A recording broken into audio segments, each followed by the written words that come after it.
Hello friends, आज हम इस वीडियो में सीखेंगे रेशियो एंड प्रपोर्शन। ये नया टॉपिक है और मोस्ट इम्पॉर्टेंट टॉपिक है जो हर एग्ज़ाम में पूछा जाता है और इससे रिलेटेड बाकी सब टॉपिक्स में भी काफ़ी आपको हेल्प मिलेगी। तो चलिए स्टार्ट करते हैं। What is ratio and proportion. तो सबसे पहले बात करते हैं रेशियो की। रेशियो क्या होता है? तो रेशियो को अगर हम डिफ़ाइन करें तो comparison of the same unit, comparison of the same unit, किसी भी सेम यूनिट का कंपैरिजन कहलाएगा रेशियो। तो comparison of the same unit is ratio. अगर हम एग्जांपल लें तो अगर एग्जांपल लेते हैं तो बात करते हैं, अगर मेरे पास 5 रुपये है या 5 रुपीज़ है मेरे पास, किसी दूसरे के पास 10 रुपये है, तो अगर हम इसको कंपेयर करें तो 5 और 10 को अगर हम कंपेयर करें, 5 रुपीज़ और 10 रुपीज़ को, तो इसका रेशियो क्या आएगा? 1:2। तो ये इसका रेशियो होगा, 1:2 इज़ द रेशियो। हमने दो चीज़ को कंपेयर किया, 5 और 10 को, तो रेशियो आया 1:2। तो ऐसी दूसरी चीज़ों को भी कंपेयर कर सकते हैं जो कि सेम यूनिट की होंगी। तो रुपीज़ एंड रुपीज़ को हमने कंपेयर किया तो ये सेम यूनिट की हुई, इसलिए हम कंपेयर कर पाए। इसलिए रेशियो में सबसे इंपॉर्टेंट कंडीशन ये है कि कंपैरिजन ऑफ सेम यूनिट होनी चाहिए। जैसे हम हाइट और वेट को कंपेयर करेंगे तो नहीं हो पाएगा, क्योंकि ये सेम यूनिट नहीं है। हाइट डिफरेंट यूनिट में कैलकुलेट होती है, वेट भी डिफरेंट यूनिट में मेजर होता है। मीटर और मीटर को कर सकते हैं, सेंटीमीटर सेंटीमीटर को कर सकते हैं, किलोग्राम किलोग्राम को कर सकते हैं। तो कंडीशन बस एक ही है कि सेम यूनिट होनी चाहिए। ठीक है, डिफरेंट यूनिट होगी तो वो रेशियो हम नहीं निकाल पाएंगे। तो ध्यान रखें, जो भी सेम यूनिट होगी उसका कंपैरिजन आप कर सकते हैं, चाहे वो बड़ा हो चाहे वो छोटा हो, लेकिन सेम यूनिट होनी चाहिए। तो चलिए आगे बढ़ते हैं। रेशियो तो हमको समझ में आया, कंपैरिजन ऑफ सेम यूनिट। अब हम बात करते हैं प्रपोर्शनिंग की। प्रपोर्शन क्या होता है? तो प्रपोर्शन क्या होता है? Proportion is the when we compare ratio of two or more, when we compare ratio of two or more. ठीक है, जब भी हम कंपेयर करेंगे किसी दो चीज़ की रेशियो का या दो से अधिक, तो वो कहलाएगा प्रोपोर्शन। जैसे 1:2 को हमने कंपेयर किया 5:10 से, तो इन दोनों की अगर हम प्रोपोर्शनिंग देखें तो 1:2 तो 1:2 ही रहेगा। 5:10 को छोटे रूप में अगर करें तो 1:2 कहलाएगा। तो ये हम बोल सकते हैं कि ये दोनों सेम प्रपोर्शन में है, they are of same proportion. ठीक है, जब भी हम कंपेयर करेंगे किसी दो रेशियो को या दो से ज़्यादा रेशियो को कंपेयर करेंगे तो वो प्रपोर्शन कहलाएगा। तो 1:2 को किया हमने 5:10 से, तो वो सेम प्रपोर्शन के निकले। ऐसे ही हम एग्जांपल लेते हैं दूसरा। जैसे हमने एग्जांपल लिया 2:3 और 6:9 का, तो ये दोनों को अगर हम कंपेयर करें तो 2:3 होगा, ये 6:9 भी 2:3 हो जाएगा। तो ये दोनों भी सेम प्रपोर्शन के निकले। तो ऐसे ही आप कैलकुलेट कर सकते हो प्रपोर्शन और रेशियो। चलिए एक एग्जांपल लेते हैं और कॉन्सेप्ट क्लियर हो जाएगा। If A is to B is 6:7 and B is to C is 8:9, then A is to B is to C हमको निकालना है। तो A is to B is to C हमको कैलकुलेट करना है। तो इसको कैलकुलेट करने के हमारे पास दो मेथड है, तो चलिए सॉल्व करते हैं। A is to B हमको दिया है 6:7 और B is to C हमको दिया है 8:9। तो हम इसको कैसे लिख सकते हैं? 6:7 A:B लिख दिया। अब B:C लिखना है, तो B के नीचे ही B:C लिख दिया ऐसे, और कैलकुलेट किया। कैसे करेंगे कैलकुलेट? 6 × 8, 7 × 8 और 7 × 9। 6 8 ज़ा 48 और 8 7 ज़ा 56, फिर 9 × 7 इज 63। तो ये आपका A:B:C का आंसर होगा। ये तो हुआ फर्स्ट मेथड।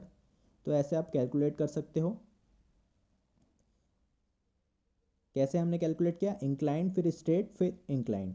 तो ये हमारा हुआ फर्स्ट मेथड। तो फर्स्ट मेथड से कैलकुलेशन कर सकते हैं। एक सेकंड मेथड भी है, वो भी देखते हैं इसको सॉल्व करने का। सेकंड मेथड सेकंड मेथड में क्या करेंगे, 1:b:c लिख लिया एक साथ। अब a:b कितना दिया है 6:7 और b:c दिया है 8:9, तो b:c के नीचे लिख लेंगे 8:9 और जो खाली गैप्स हैं उसको भी भरना है हमको, तो ये 7 से भर जाएगा और ये हो जाएगा 8। आप कैलकुलेट करते हैं अप टू डाउन, 6 8 ज़ा 48, 7 8 ज़ा 56 एंड 7 9 ज़ा 63। तो ये आया आपका प्रपोर्शन। तो ये आपका आंसर होगा सेकंड मेथड से। तो जो मेथड भी आपको इजी लगे, जो भी आप कैलकुलेट करने में जल्दी कर सकते हैं, वो मेथड आप यूज़ कर सकते हैं। तो जो भी आपको बेस्ट लगा हो फर्स्ट या सेकंड मेथड, वो यूज़ कर सकते हैं। और क्वेश्चंस लेते हैं। Sum of two number is 40 and their difference is 4, what is the ratio of number. ये भी क्वेश्चन पूछा गया है काफ़ी बार एग्जाम में। तो चलिए सॉल्व करते हैं, बहुत ईजी है। कैसे करना है, सम ऑफ टू नंबर इज़ 40। मान लिया कि एक नंबर x है और दूसरा नंबर y है। तो सम ऑफ टू नंबर इज़ 40, तो टू नंबर का सम है, तो टू नंबर में सम मतलब x प्लस वाई हो जाएगा equals to 40 and their difference is 4, तो x माइनस वाई हो जाएगा 4। सॉल्व किया इक्वेशन मेथड से, ये माइनस हो जाएगा, ये प्लस और ये माइनस, तो ये तो पूरा कट गया। ये हो जाएगा 2y और ये हो जाएगा 36। तो y यहाँ से कैलकुलेट हो जाएगा हमारा 18। अब y की वैल्यू को किसी भी इक्वेशन में डाल सकते हैं। फर्स्ट इक्वेशन में जैसे डालें तो x प्लस 18 इक्वल्स टू 40, तो x निकलेगा 40 माइनस 18, तो x हुआ 22। तो x और y की वैल्यू तो हमारी यहाँ पे आ गई। अब हमको रेशियो बताना है इन नंबरों का। इन नंबरों का रेशियो क्या होगा, तो इन नंबरों का रेशियो निकालने के लिए क्या करेंगे, x की जो वैल्यू हम लिख लेते हैं और y की वैल्यू लिख लेते हैं। y हमारा 18 है, x हमारा 22 है। अब इन दोनों का रेशियो निकालना है।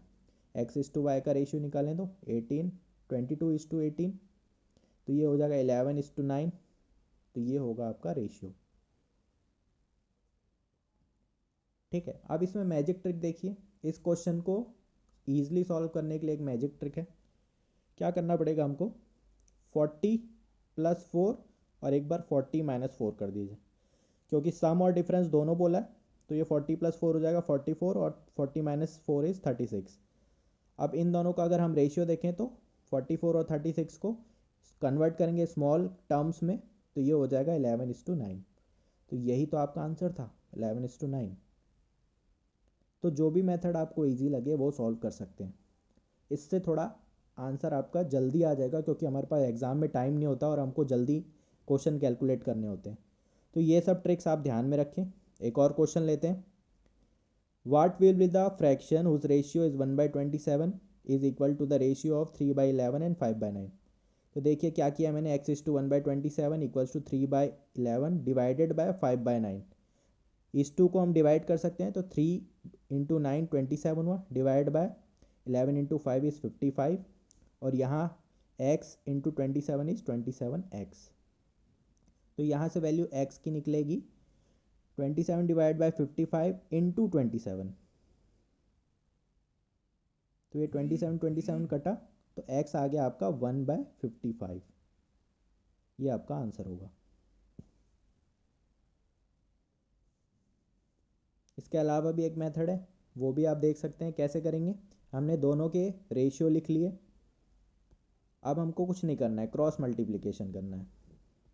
x into 27 is 27x equals to 3 into 7 is 27 by 5 into 11 is 55। तो इससे भी वही आंसर निकलेगा जो हमारा आया था, 27/55 इंटू 27, तो x इज़ 1/55। ये भी आंसर आ गया आपका। तो जो भी आपको मेथड इजी लगे उससे आप एग्ज़ाम में क्वेश्चन सॉल्व कर सकते हैं। I hope you like